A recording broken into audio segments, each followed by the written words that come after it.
is our 5th annual Girls Powered STEM event. What my purpose of this is to get as many students in the elementary level to get excited about STEM.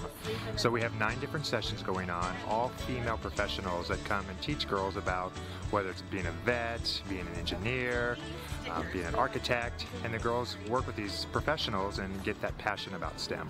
Yeah, so we have the paramedics as a new one we have this year. She actually brought her ambulance. The kids are learning what it's like to be an EMT, getting that medical field in there. So I think that this is good for the girls, and the boys get to take a step back for a minute and let us do some stuff too.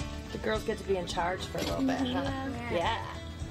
It can inspire you to do stuff, like be a paramedic.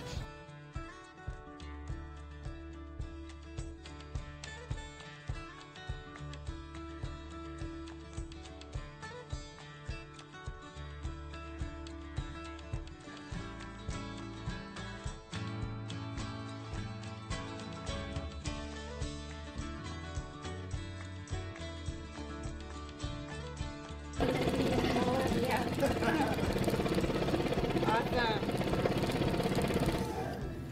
You think that would make you pop some stuff up? Yeah. So the more we can get kids exposed to STEM early, the better opportunity they have to explore those options.